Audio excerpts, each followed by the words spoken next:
Welcome to another episode of Sasquatchers, everybody. This is episode 18, and tonight's guest is Byron Lacy. We will talk to him here shortly after the intro. The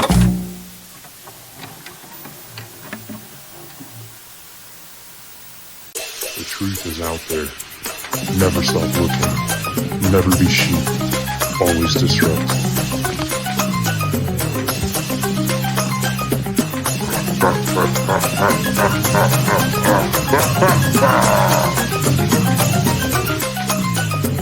are the ungovernable. We are the truth seekers. We are Sasquatchers.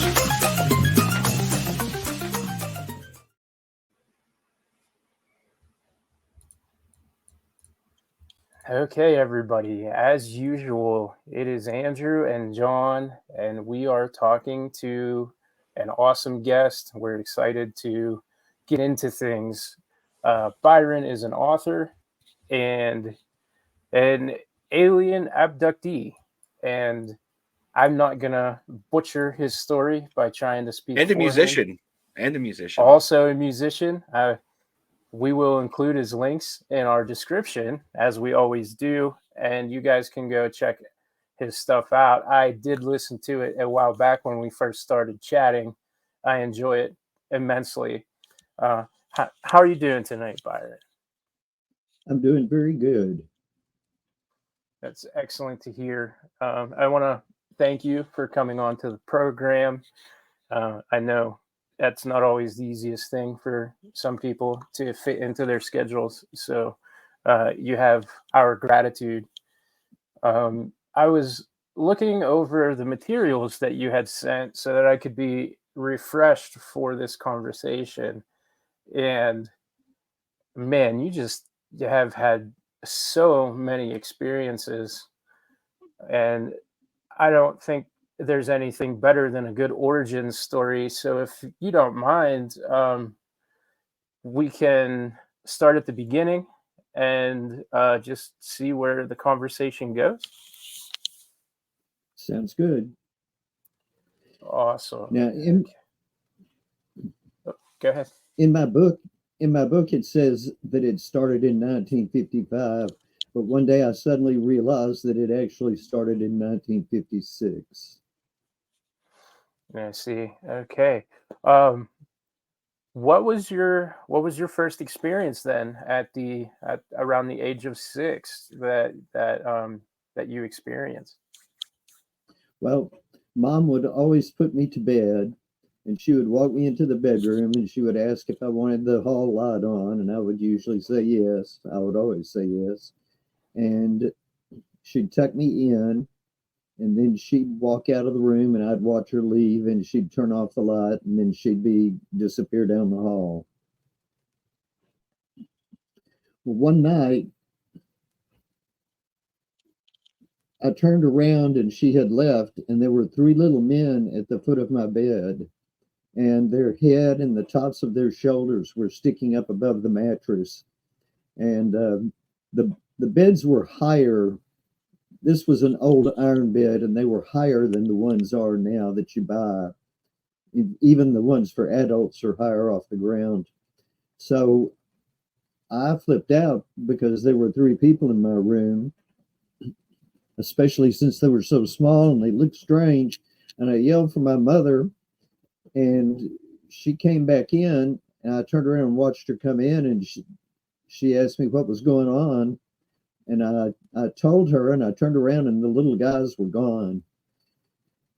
And she tucked me back in, and she told me to go to sleep, and she didn't say anything. She didn't say I was dreaming. She didn't say anything. She just put me back in bed and tucked me in and asked me if I wanted the light left on in the hall, and I said yes. So the next night, the very same thing happened, and it happened exactly the same way, all of it. And then the third night, after she left, well, actually, I skipped something.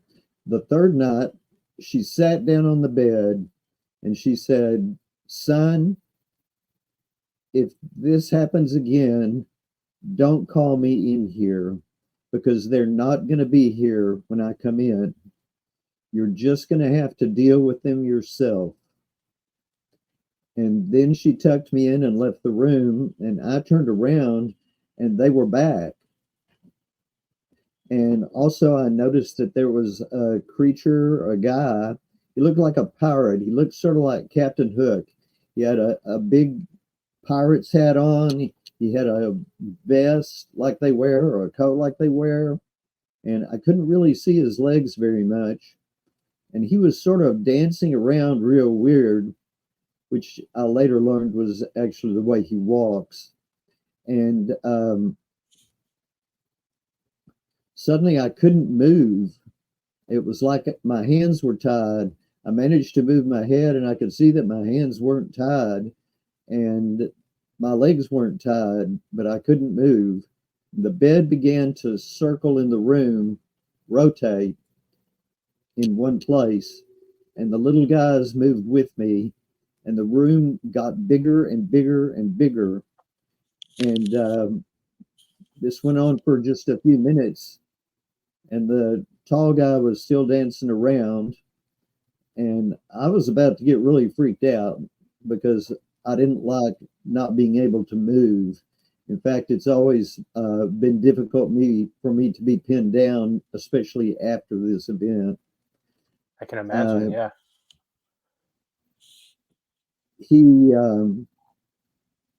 I was about ready to try and scream, and it was all gone. The room was the regular size. The bed was sitting where it was supposed to. The three little guys were gone. And I covered my head with another pillow that I had, and I pulled the covers over my head. And I went to bed like that ever since because they didn't really scare me, but they were strange. And if they came back the next night or any time, I didn't ever want to see them again. How long after those first interactions did it take for them to come back? After that, I guess the third night when your bed was spinning, when did you see them next? Now, I saw them next in 2009, but there were traces that I didn't understand, such as bruises, punctures. Also, my life was saved about 9 times before 2009, or 8 times, and then a couple of times afterwards. So they were coming around. I just didn't know it. Okay, so um, is the time you were hit by that car? I believe it was a Plymouth, if unless I'm mistaken. I You were think still so. pretty young, and you were on your 1961. and you're on your bike pedaling, and you did you see anything coming before impact, or was it just like you suddenly had an impact throw you? I saw the car. Now I was in a line of bicycles. There were several in front of me and one or two behind me, but we were widely spread apart. And there was a policeman there to help us cross the road. But I saw this car start. It crossed over the yellow line, and it was heading straight for me. And I didn't have the faintest idea what to do. And then all of a sudden, I was rolling on the ground, head over heels, and I would come up and I would see the tire, then I would see the bumper, then I would see the headlight of the car, and then the sky. And this happened 3 times, and I couldn't move, which is probably good because I probably would have ended up killing myself if I could have moved.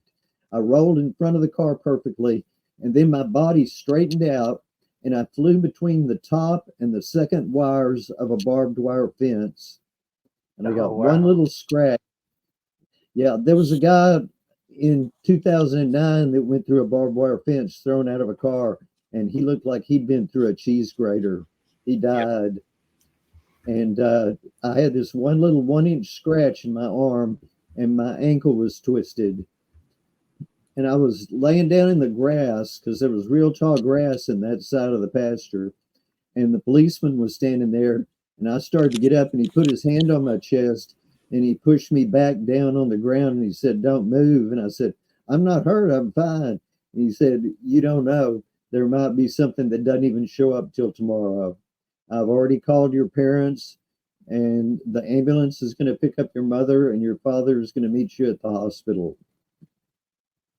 So sure enough, just right after that, the ambulance showed up, and they picked me up. Mom was there, and she was almost in tears. And we drove to Kaufman, which is about 20 minutes away from Seagoville, where this happened. When we got there, my dad showed up shortly afterward. It was my teacher's husband that hit me. Oh, that's So I made awkward. an A. Yes, Yeah, you better have really passed. really. And the next day, well, that day she had come in early and she brought me a pot of tulips, which I had never really seen before, except on some glasses. You know, the kind of drinking glasses, they have a tulip pattern. I'd seen one or two of those, and a Yeah. box of Definity, which I had never had Definity, and I thought that it was fantastic. And they made me spend the night. The doctor said that there could be something that shows up the next day, and he had him give me a tetanus shot because of the scratch on my arm. Then the next day, well, my dad showed up, and that was about, he stayed for a little while, and then he and mom went home, and I stayed there and watched TV and then went to sleep. The next day they came to pick me up, and he said, "Well, we've got your new bicycle." And I said, I don't want a new bicycle. I've got my bicycle. I like it. Now, bikes in those days were made out of steel tubing, but it took a lot of force to bend it, and even more to break it. I mean, they weren't like the bicycles today made out of aluminum stuff. Well, I didn't want a new bicycle, and he said, "Well, just wait till we get home," because he didn't want to argue with me. So we pulled up at the house about 20 minutes later, and there on the porch was a brand new red and white American Flyer with a light, blinkers, pumper, streamers coming out of the handlebars, big bicycle. I thought that was fantastic. I'd always wanted an American Flyer. And I said, "Now I've got two bikes." And he said, "Come with me."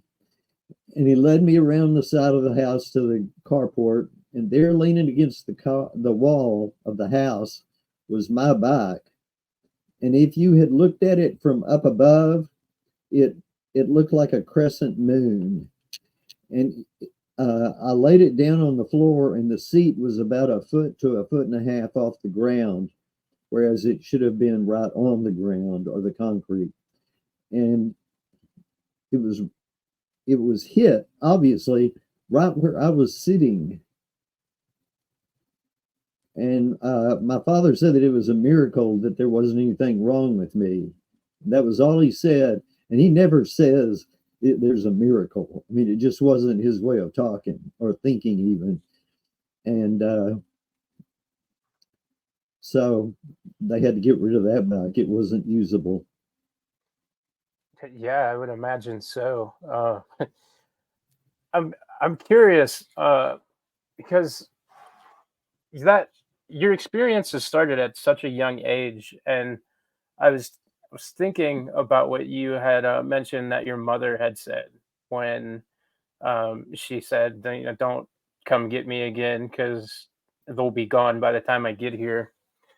Do you think that maybe your parents had some experiences with aliens and abductions prior to having you? 'Cause I know that there's a lot of research that tends to suggest that it's almost like passed down to children, or almost like hereditarily. The aliens move from parents to children as the generations continue to grow and move forward? Yes. In 1961, the same year, Mom put me to bed. This time she just walked me into the bedroom. She didn't tuck me in or anything. I was 11. And I lay down to go to sleep. And this new song that I had heard that I liked up until then, which had come from England, it's called "Does Your Chewing Gum Lose Its Flavor on the Bedpost Overnight?" Really long title. Well, that started playing in my head the minute I tried to close my eyes, and it would not stop. It played all night long. And in the morning, Mom came and got me and said, "It's time for breakfast and you got to get ready for school." So she turned around and left and went to the kitchen. Well, I got up and got dressed, and I went in and I said, "I don't think I can go to school, Mom. I didn't sleep any last night." And I told her what had happened. And she just looked at me and she said, "Okay." And I said, "What was that?" And she said, "I don't know." And then she put me on the sofa and she said, "You're going to stay here all day and you're going to watch TV and you're not going to go to sleep because tomorrow you are going to school." And she gave me a soft drink to drink because we always got soft drinks and it had caffeine in it, of course, and lots of sugar. So she goes back in towards the kitchen, which is through the dining room, and she gets the phone off the wall, the earphone to it, and it was a rotary phone, makes a call and steps into the kitchen where I can't hear her what she's saying. I can hear her talking, but I can't hear what she's saying. And then she comes out and hangs up. So I watch TV all day. I eat lunch, all that kind of stuff. About 4 o'clock, my father comes in and he walks right past me and he doesn't really say anything. And he takes my mother by the hand and he leads her into the kitchen. And they have a discussion and I can't hear what they're saying. Then he comes out and he sits down on the sofa beside me. I was still laying down watching the TV, and he said, "Son, if you don't straighten up, we're going to have to take you to a psychiatrist." And I was shocked because, I just heard a song playing in my head. I didn't think it was anything like that. And in 1961, there was a very big stigma against going to a psychiatrist. You didn't even go to counselors and a psychologist. I mean, people would talk about you. It was like you didn't get a divorce. So he started this long speech. He told me that I didn't want to be famous. I didn't want people to know about me. I didn't want people to know what happened to me. He said, "I don't even know what happened to my parents when I wasn't around because they didn't talk about it." He said, "We Lacys don't talk about ourselves." And he said that I had a relative that in the 1890s, she was put in an insane asylum. And that's what they called it at that time. That's what they called it in the 60s. She was put in an insane asylum for insisting that little men came into her room and talked to her at night. And he said, "She died in there, and you don't want that to happen to you." And that was pretty much the end of his speech. Well, in 2009, I went to Whitley Strieber's Dreamland Festival. I think it was in the town where Elvis lived when he was a musician. I can't remember the name of it. But there was a psychic channeler there. That's probably not exactly the right word. Anyway, she spoke with dead people, and she had worked with a TV show that was a person about that as their reference. and she had helped police. She had done all kinds of things. Her name was Marla Fries, I believe. And I knew she was going to be there, and I'd taken a picture of my father with me because by then I knew this was about 2 months after I knew I was an abductee, and it was in 2009. And I wanted to talk to her and see if she could find anything out. Where she got the pic. I managed to be the second person she picked. She did like 3 people, and I had actually sat down in the very front row when it was usually my inclination to sit at the very back. And I waved and everything, so she picked me. And I gave her the picture, and she said, "Well, you came prepared." And she took the picture. She never even looked at it, and she held it face against her leg, her upper leg, her right one. And she backed up, and then she fell down.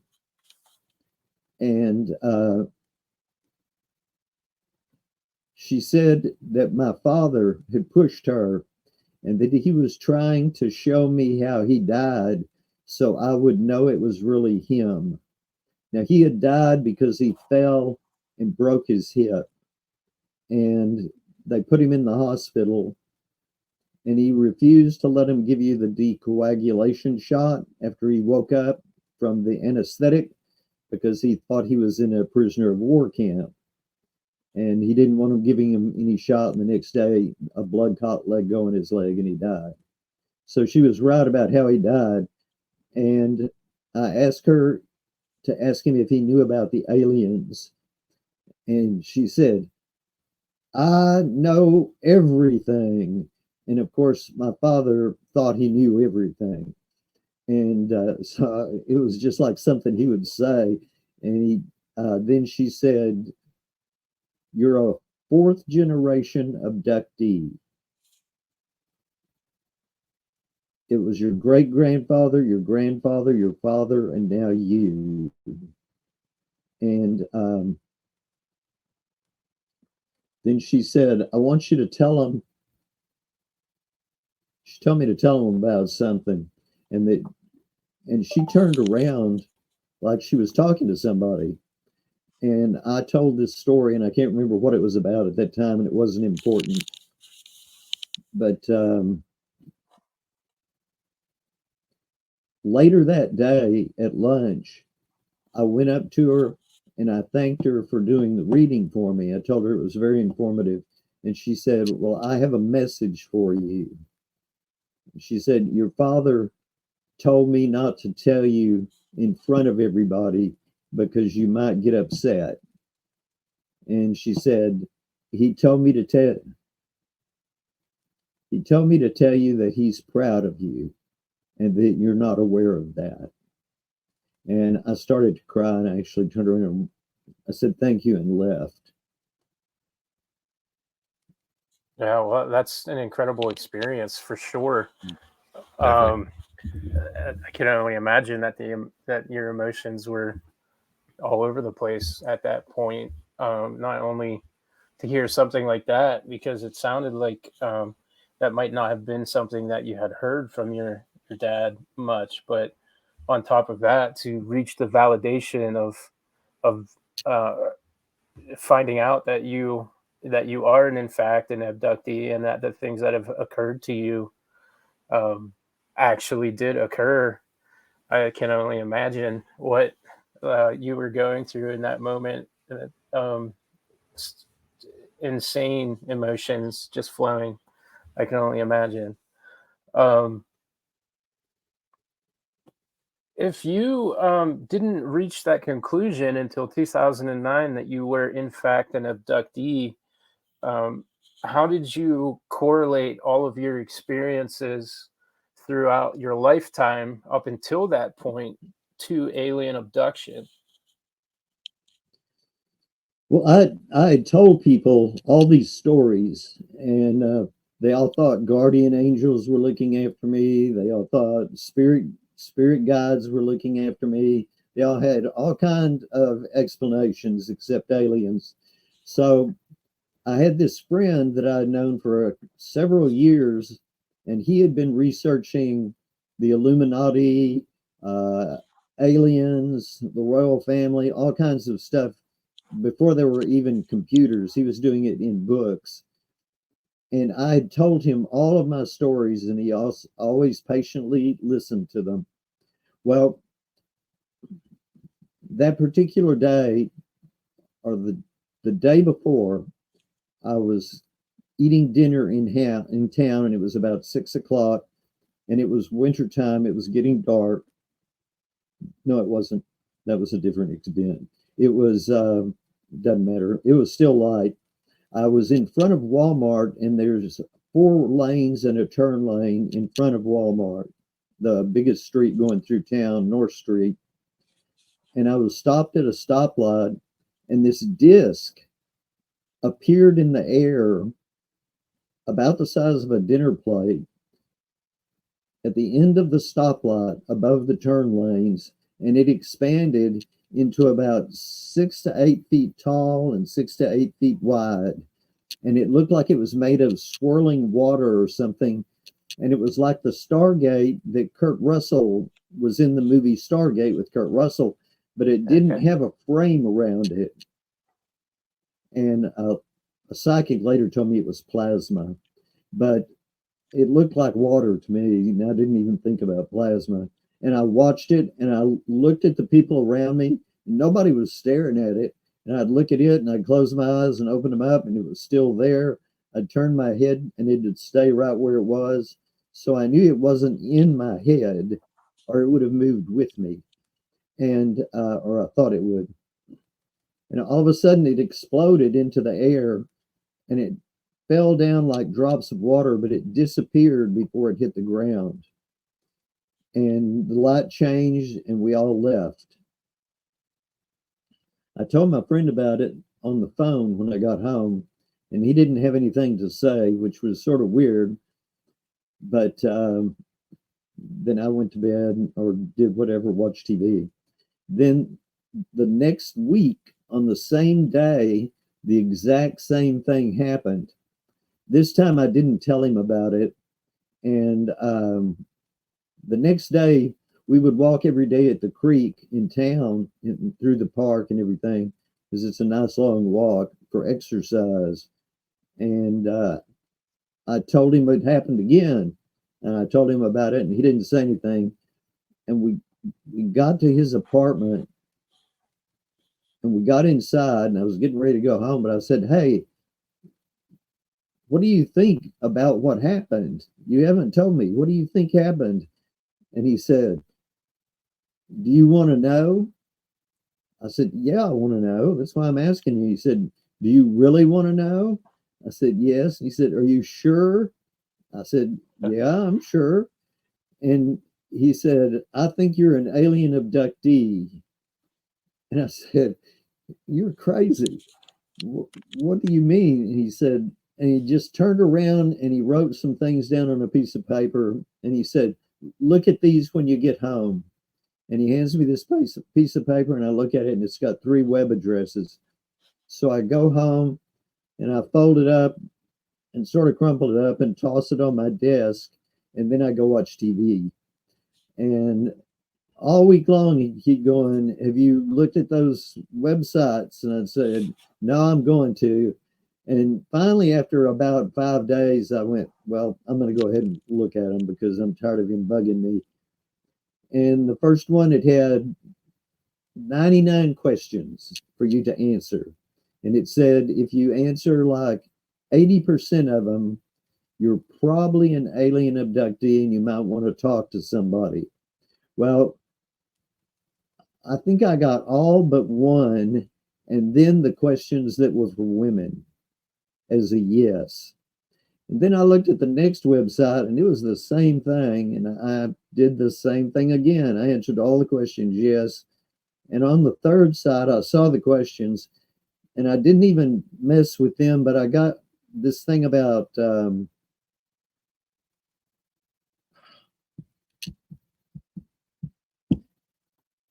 I can't remember what it's called. It's where your nerves get real jangled by something, and it PTSD. It was about PTSD, and for some reason it looked inviting. So I clicked on the link and read about it, and I go, dang, I've had PTSD almost all my life. And so it gave some hints as to what to do about it. And basically, I ignored it. But the next day, I went and talked to him, and I told him, yeah, I think I'm an alien abductee. So we talked about it some, and he told me some more stuff. And he said it was sort of funny that every time he would show a video from YouTube about aliens or spaceships, I would fall asleep. And I thought that was weird too, because I never sleep during the daytime. Well, and I'd been sleeping at his house for a couple of years whenever he'd put those on, because I'd lay on the bed and he'd sit in his chair. And he told me he wanted me to go to this Dreamland festival about a week or two later. And I thought that that sounded like a good idea. And I also started searching for somebody close by to talk to. And I found a man named Daryl Sims, the alien hunter, who lived in Houston. And he had a website and an email. So I dropped him an email and told him a little bit about me and about what had happened at different times. And I heard back from him, and we became friends, and I talked with him a lot through email, and then I eventually met him, and I've talked later on, a couple of years later, I talked at one of his meetings. But anyway, I digress. So I went to Memphis or wherever Elvis was and did that Dreamland Festival. And I came back and I got to thinking, I have implants. I'm bound to have implants. And if I do, that means they can see everything that's happening. They see everything I see. They hear everything I hear. And they know everything I think. And if that's the case, and they're taking me, then they must be getting something from me. And I think this relationship should be reciprocal. Like saving my life wasn't enough. So anyway, I decided I was going to think a specific question at them every day, all day long. And one way or the other, they'd probably do something because I'd drive them crazy asking the same thing. And I went and walked out under the electric line that runs past my house because it's a clearing through my forest. And I've got 2 acres and half of it or more is woods.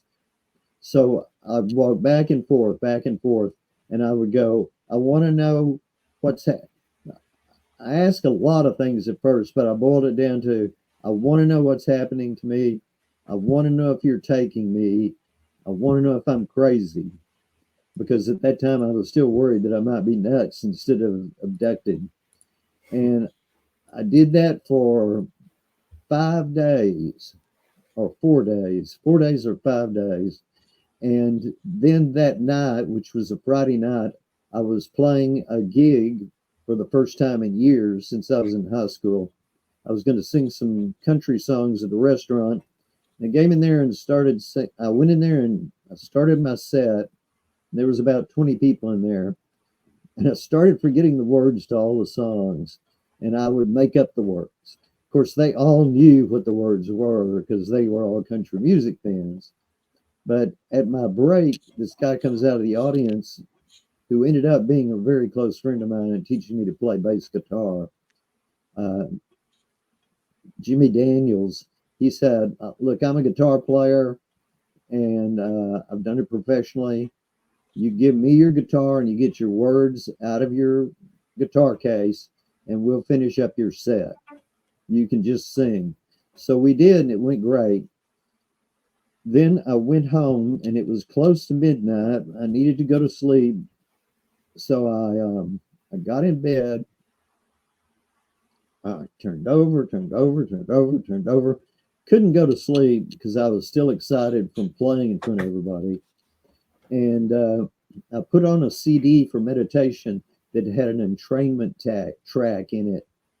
And I was listening to it because I thought, well, if I don't go to sleep, I'll at least meditate and I'll still benefit some from it.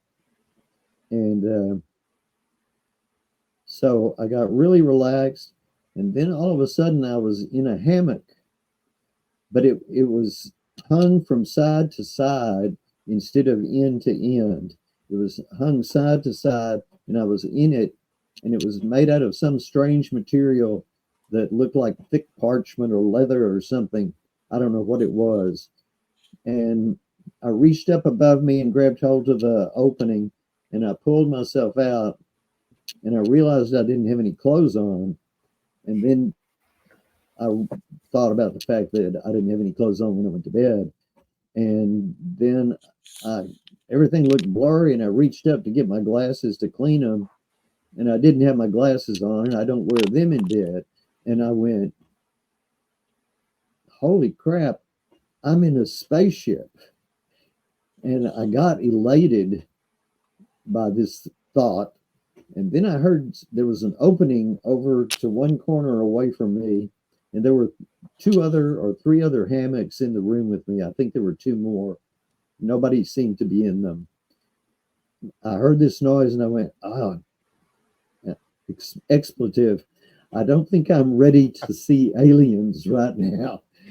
Right. And then everything just faded to black, like in a movie, faded to black and then came back up. And I was laying on this metal table, and there were 3 little guys at the end of the table on the side, just like the ones that had been there in Anthony near El Paso when I was in 56. No, I mean in Seagoville in 56. We had come from Anthony. And there was this guy about 7 feet tall standing over to the side, only he wasn't Captain Hook, and he had this big head, and he looked like a praying mantis wearing a robe. And I heard his voice in my head, and he said, and this was about the time I was getting ready to freak out, he said, "Don't be afraid." And instantly I wasn't afraid. And it wasn't because of what he said. He had actually controlled my nervous system. Okay. Then somehow my consciousness split into 2 things.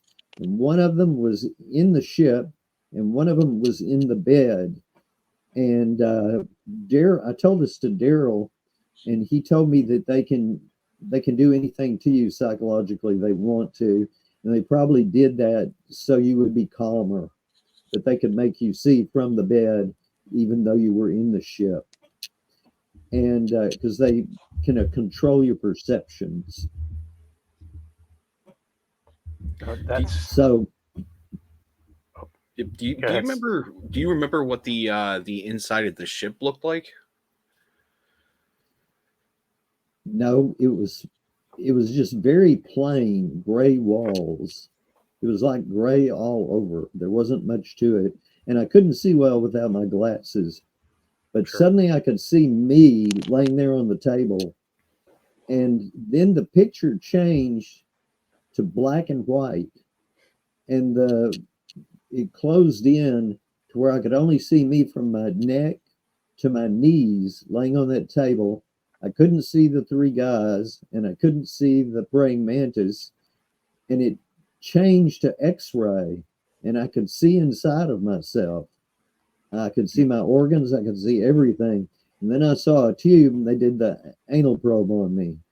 And then I was awake in my bed, and I turned over and went to sleep, which was weird because I never just go to sleep, especially after something strange like that has happened, but I did. And I was even happy.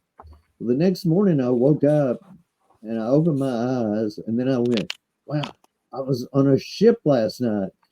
And I started crying, which was odd because I was happy. But here I was crying, and I cried for about 30 minutes and couldn't stop. And I didn't know why. And then I got a piece of paper and I drew a drawing of the mantis creature, and I didn't know that's what he was at that time. Later that day, I went over to my friend's house, and I told him what had happened. And I said, of course, this was just a dream, and I've got proof because this guy that I saw, and I handed him the paper. I said, this guy doesn't exist. I've never seen him in any of the things you show me, nothing. And he took it and he turned around to his computer and clicked in some keys. And then he moved back and he said, look, and there was a drawing done by a child that looked exactly like my drawing. And it said it was a mantis being.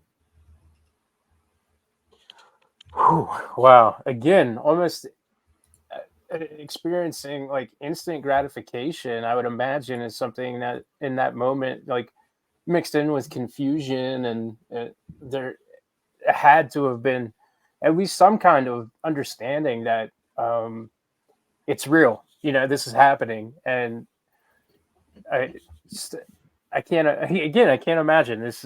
I'm at a loss for words at this story. Honestly, I even I had a question about the mantis, and it's just completely gone now because uh, are you still friends with this guy who was helping you through all of this? No, No. Um, that was bad. I see. uh, did you ever experience other instances with the mantis? Did this happen again, or was this maybe just like a one-time thing where that you were uh, cognitive to what was happening? I remembered his voice, and I remembered that I had heard his voice several years before. In fact, he took me to the light. I was doing this experiment because I thought you ought to be able to get out of your head and go to where people go when they die, but not die. Except I was at a really low point in my life, and in a way, I wanted to die. But I considered it being a necronaut, and I would get into really deep trances and try to leave my body. And one day I got home, and it was night, and I went into the bed, and this voice said, "You're going to be given the opportunity to die." And I go, "What?" And I thought, this is the weirdest thing I've ever thought in my life. I thought it was me thinking it, even though I knew it wasn't me thinking it. So I go to bed. The next night, it happens again. The third night, it didn't happen. And I went, oh, good. Okay, I've let go of that. So I got in bed and I got really relaxed. And all of a sudden, I couldn't tell that I was breathing. I couldn't tell that my heart was beating. I couldn't feel my body. And this wall of light just lit up right beside me. I could have reached over and touched it, except I didn't seem to have any hands.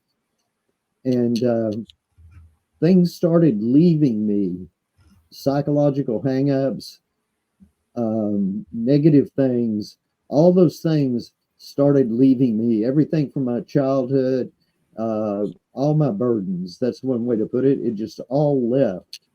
And I felt myself getting smaller and smaller and smaller.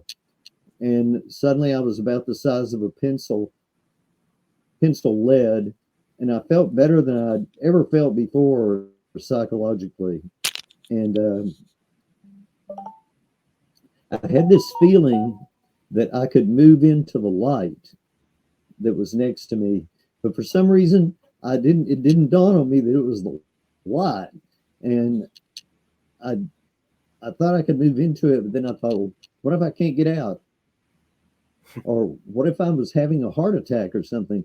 I'm like 15 miles from town. By the time I managed to call an ambulance and them get here, I'd probably be dead. I said, I'm not going to go. And this voice suddenly goes, huh, you've wanted this. And now that I've gone to the trouble to get it for you, you're not going to go. And it laughed 3 times. And the first time it laughed, aha, the wall of light turned into a sphere of light. And then it shrank with the second laugh and shrank and exploded and was gone with the third laugh. And I was wide awake. That's fascinating. I think that almost lines up with. Are you familiar with Dr. Lear at all? He was on Coast to Coast with Art Bell many times. John, I think his name is John Lear, and I don't know much about him. He was postulating that the aliens are very real and they are very much already here, and that he was one of the first to break the news of the reptilians, and I do believe that he talked about mantis versions of the aliens as well. And another thing that he really famously talked to Art Bell about was that the light is actually a trick, and that was something that struck a chord with Art Bell to the point where he spoke about it off and on for the next 30 years or so, up until, I mean, his final shows on Midnight in the Desert. He would always make that a reference point. And as a fan of that show,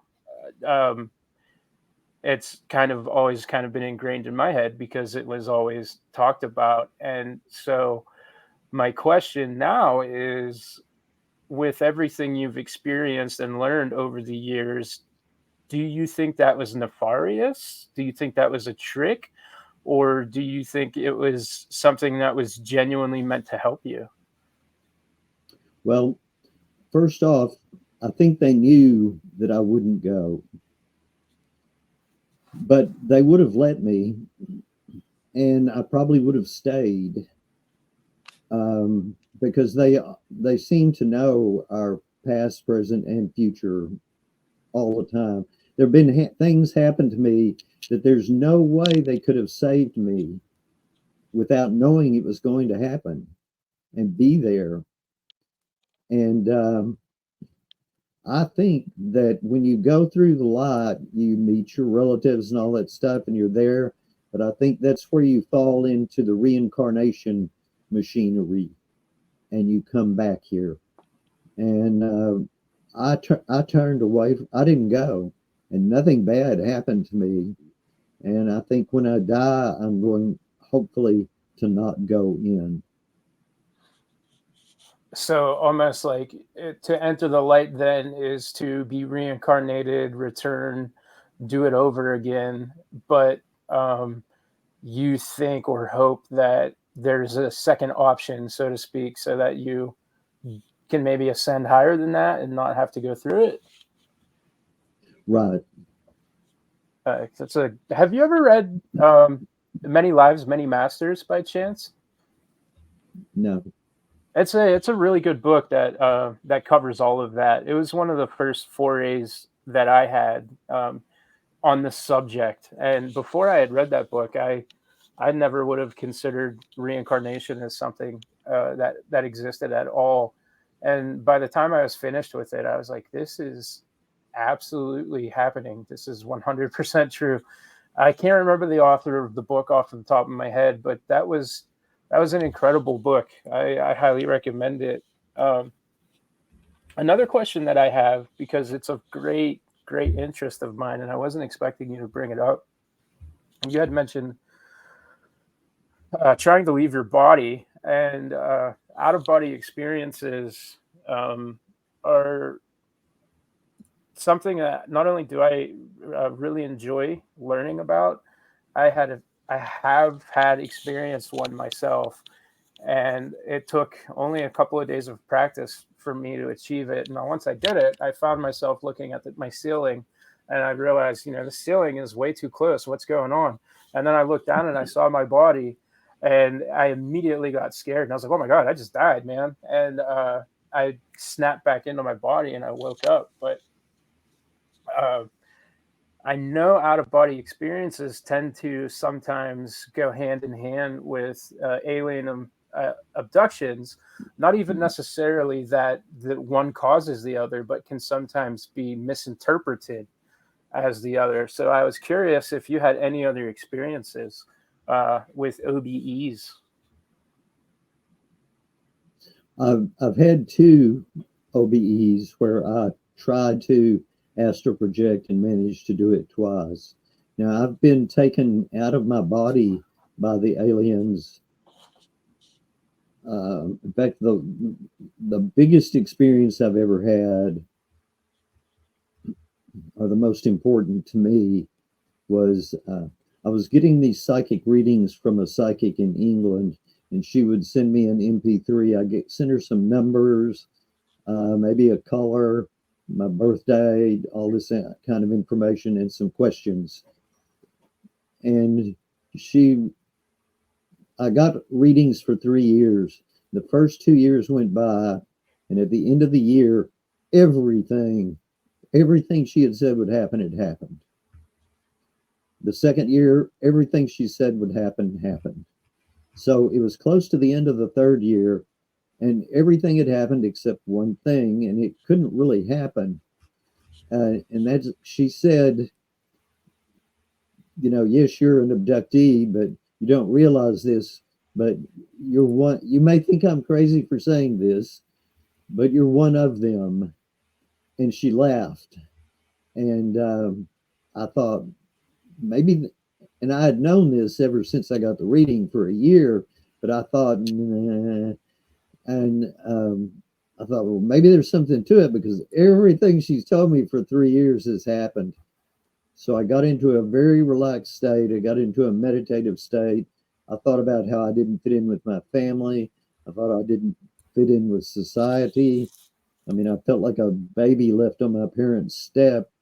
And all this other stuff, I didn't believe the way most people believe. And I feel different.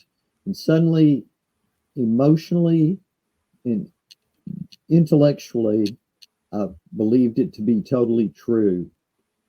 And at that point, I felt 2 fingers reach into the very back of my skull above my spine and grab me and pull me out of my body. And I was a sphere, and I no longer had any contact with my body, and I was in total blackness.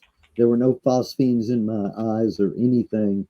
And then a grid of light appeared across part of the vast infinity of blackness. And then 3 men, or 3 beings made of light, on thrones made of light, and they looked like they would have been about 8 to 12 feet tall if they were standing up, appeared against that grid. And I believe it was just a focal point for me. And I could actually see 360 degrees, actually, or spherically, but I can't even comprehend of that now. And I was this little sphere. And this voice said, "The Council of Three." And I knew that he was introducing them, and it wasn't one of them. And that was just in my head. There was nobody there. Then one of them said, "We're very proud of you. We've been waiting for you to discover this." And then information just started pouring into my head, and it sounded like, or seemed like, the way when you used to dial up to get on the internet, all this screeching and screaming. Okay, everything was going in so fast, I could barely remember it, although some of it has come back as time has gone by, and I remembered one thing. And then everything was gone, and I was in my bed wide awake. And the one thing I remembered at that point was that they had said, "The interest on your debts are the chains of your slavery." And so I Wow. set about getting out of debt right then. I started putting every extra penny onto one debt at a time until after 2 years, I got debt free. That's And incredible. Mhm. Real quick, I have a question in relation to timing of this. When this occurred in relation to the, I believe you said 2009 uh, psychic reading that you had, where your father had said that he was proud of you. I was curious if those two things happened at a similar time, because with what you said, with her saying that you were a fourth generation abductee, and that all of the men in your family above you had experienced this, and I was almost curious if this like council of three may have been like actual relatives of yours, or possibly the alien form of your father. Maybe is that out of the realm of possibility? I I don't think so. Nah. Their voices were different. I have spoken to him. I've spoken to like three or four dead deceased people, and his voice was the same. I've spoken to my mother. Her voice was the same. I've spoken to a complete stranger, so I don't know if her voice was the same or not, but she told me several things that I told her mother, and she said, that was my daughter. Wow, that's it's an incredible story. Have you ever spoken to, or are you aware of the works of Preston Dennett? Because he is a researcher and author who delves in all of this stuff. A lot of what you're saying, he would be very knowledgeable if you ever needed uh, to outsource anything. He's his work is very very uh, researched. He started in MUFON back all in the 80s, and everything that you've said is stuff that he's covered with the correlation between out of body experiences and the abduction stuff. And I do remember in the materials you sent, you had pointed out that you saw a craft while you were at school, and like your whole class, like all of your classmates also saw this craft. He has two books about specifically alien encounters at schools. If you're not familiar with him, like if you're ever bored, he'd be someone to check out for sure. I think you would uh, identify a lot with the works that he's put out, I guess is what I'm saying. I've seen his name. I've seen, is he on Facebook? Oh yeah, yeah. He's on I've seen his Facebook. name He's on Facebook. he's he's active. He's still putting books out, and for being involved with this for as long as he has, he's still relatively young, starting in the 80s.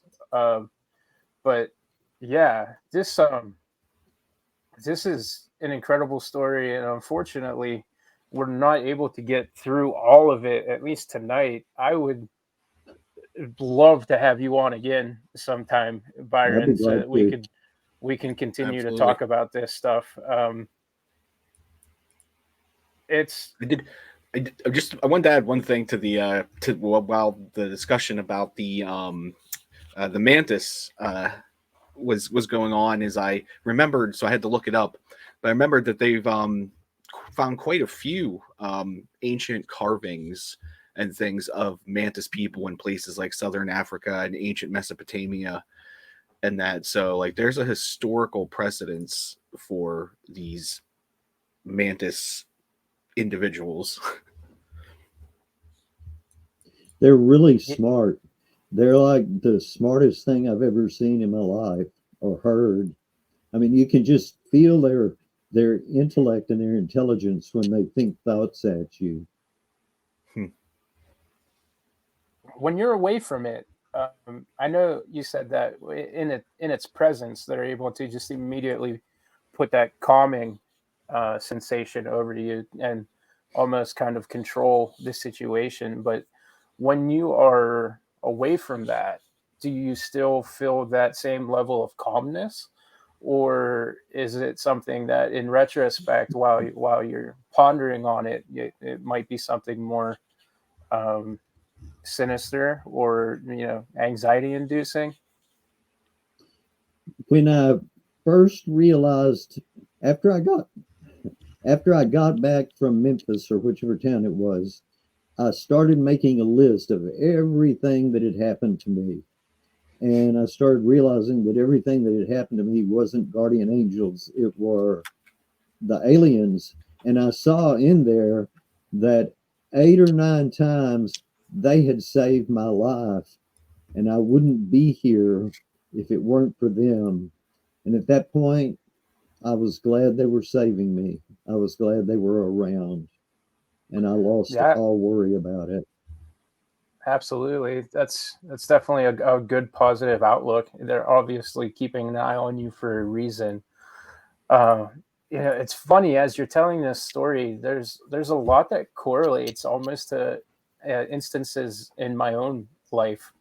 I've often had a lot of similar experiences that I'd never even dwelled upon as being anything more than just luck. I myself have been hit by a car dead on Wow. as a child. The bike was destroyed and I was fine. I was pulled underneath the car. That happened when I was in kindergarten.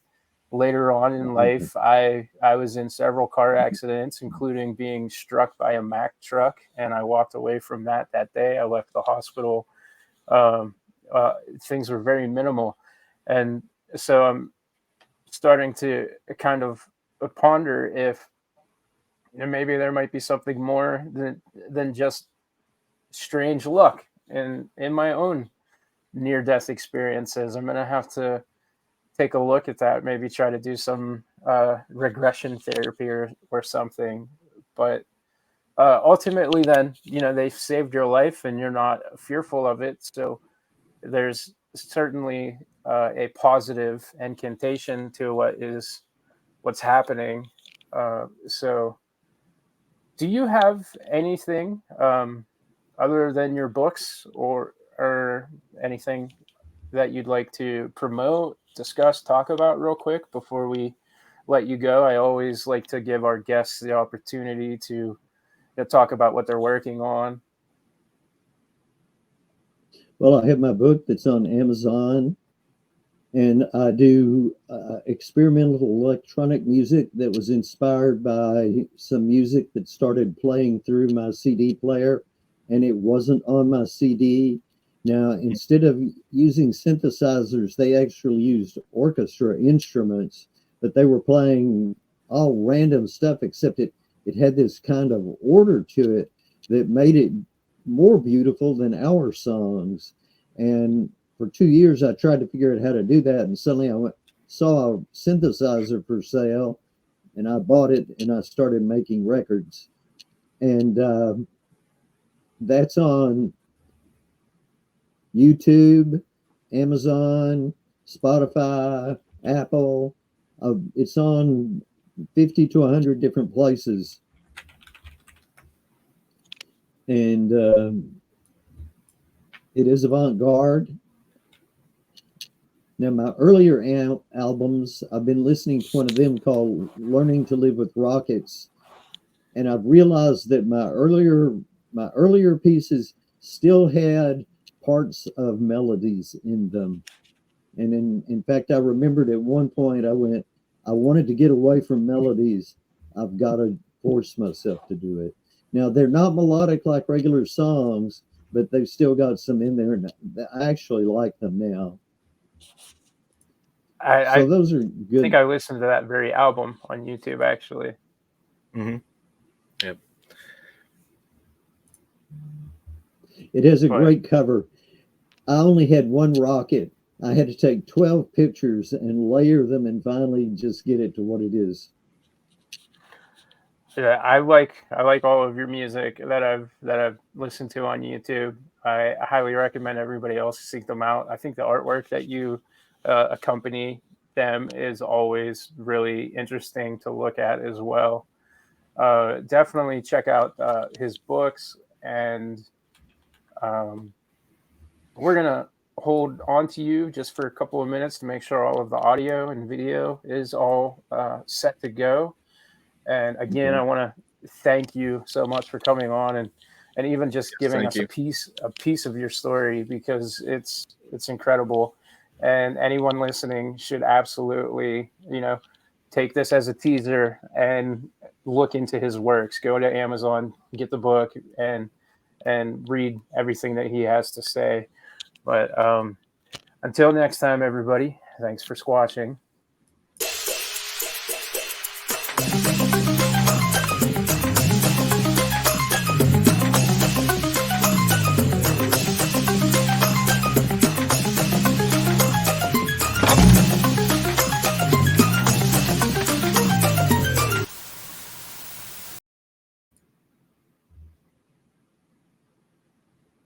Squatch you later.